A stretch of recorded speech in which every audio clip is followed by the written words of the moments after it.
Good morning, YouTube. This is Keith from GeekTime TV. Got to fly solo this morning. Can't find Edson. But we got to get these picks in, right? So let's start right away. We'll start with the 1 o'clock games. We got the game of the week, in my opinion. Steelers and the Titans. Boy, this is tough. This is tough. I'm a Steelers fan. I can't believe they're 5-0. For one, they've been playing like a Super Bowl champion team. Tennessee, same story. Derrick Henry looks to be a big problem with Devin Bush missing in the middle of the field and backup Robert Spillane taking over at middle linebacker. But I got to go Steelers, just for the simple fact that it's kind of a revenge game because of what happened with Tennessee with the COVID. And this is next week is supposed to be the Steelers' bye week. They got their bye week forced on them week 4 instead. So I am going to go Pittsburgh on this one. Game 2, we've got Dallas and Washington. So, Dallas is in first place in the NFC East, which used to be a juggernaut of a division, and now, my God, it's you can't give it away. Nobody wants to win it. Dallas has their troubles. Their offensive line is pretty beat up. Their secondary is terrible. Washington, not much better, but they're home and they're scrappy. So I'm gonna go Redskins at home on that one. Next game up, we got Buffalo at the Jets. The New York Football Jets are an abomination. They're not competitive. They are apparently looking to trade Jamison Crowder. Of course, he's hurt again now. So, I mean, this is pretty much obvious. Let's go Buffalo in a blowout in New York. Next game, Carolina at New Orleans. Now, Teddy Bridgewater's got Carolina playing really, really well. Ed McCaffrey's been out, but Mike Davis has picked up the slack. Carolina's surprisingly good. Robbie Anderson's been tearing it up. But Saints at home. Saints not looking so good yet this year. Drew Brees is starting to show his age, I think. It's the underneath passing game now for New Orleans. Thomas is out, and I know Emmanuel Sanders has been put on the COVID inactive list. But I'm going to go Saints at home in a close one. Next game up, we got the Green Bay Packers, not at Lambeau Field, but at Houston, taking on the Texans, who have just had one of those nightmare seasons. You know, you come in with all this hope and promise, and you end up quickly 1-5. I mean, they had the first toughest 3 road games you can imagine. They were at Kansas City, home against the Ravens, and then at Pittsburgh. So right away you're 0-3. So Green Bay took it on the chin with Tom Brady's Buccaneers a couple weeks ago. So I'm gonna go. Boy, this is tough. I'm gonna go Green Bay. I don't see them losing 2 in a row. So we'll see. Let's shift to Cincinnati and the Cleveland Brownies. Now, the Brownies really got told who they were last week. They are not ready for primetime players. Cincinnati, much improved. Joe Burrow's the real deal. Cincinnati at home, they've been playing a lot of tough, close games, a lot of tough losses. They're not as bad as their record indicates. I'm actually going to take Cincinnati at home to pick off the Cleveland Brownies. Next up, we've got the Detroit Lions at the Atlanta Falcons. Now, the Falcons were a dumpster fire for the first 5 weeks of the season. Dan Quinn was finally shown the door. I've been calling for that for a year and a half. I mean, how many times do you have to collapse, and how many times do you have to underachieve with that kind of roster in Matt Ryan? The Lions are one of those Jekyll and Hyde teams. The 1 week they're a playoff team, the next week they're the Jets. So, boy, another tough one. Lions on the road, but I think Raheem Morris is going to have the Falcons ready to play again. I think the Falcons have a shot of life in them. I think we finally saw Julio Jones be Julio Jones last week, and Matt Ryan was Matt Ryan last week. So, let's take the Falcons at home to hold the fort. Let's shift to the 4 o'clock games, or 4:25 games, or 4:05 games, or whatever you want to call them. So the first one up, we've got the Battle of the Pirate Ships. We've got the Tampa Bay Bucks against the Las Vegas. I almost said Oakland Raiders. Um, Again, this is man, boy. Um, Tampa Bay signed Antonio Brown this week. Of course, he can't play because he's got to clear COVID, and then he's got his legal issues to deal with. Hmm.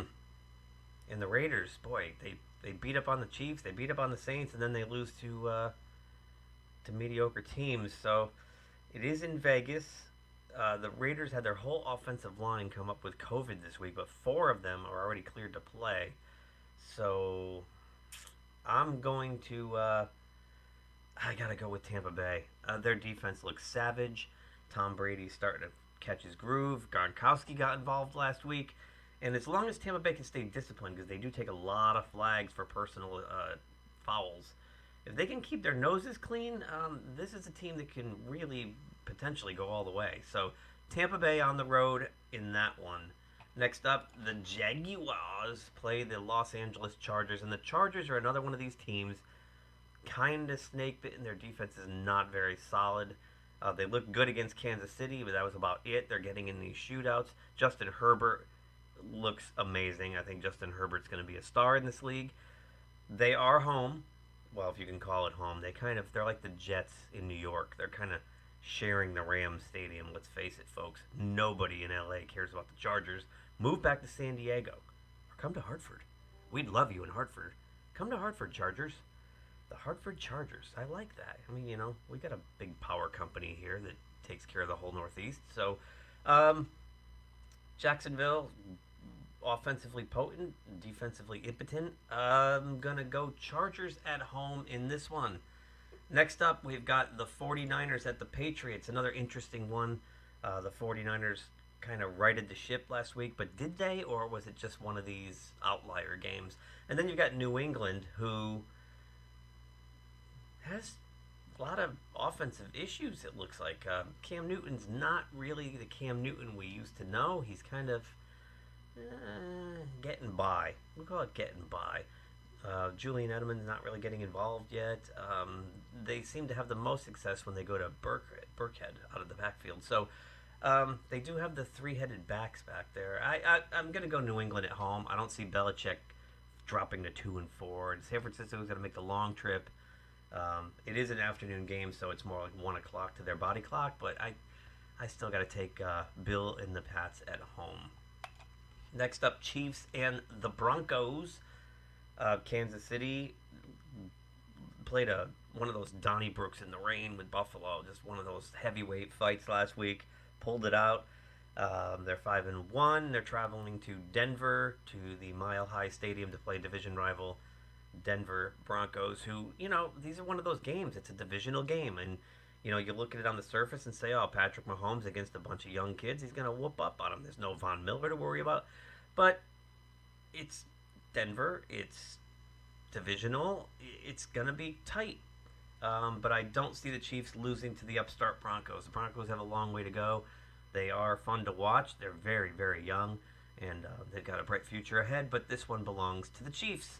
Next up, Seattle at Arizona.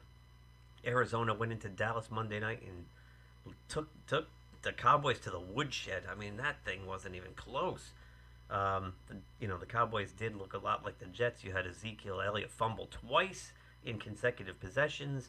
Andy Dalton was under siege. The poor guy must have felt like he got hit by a bus on Tuesday morning.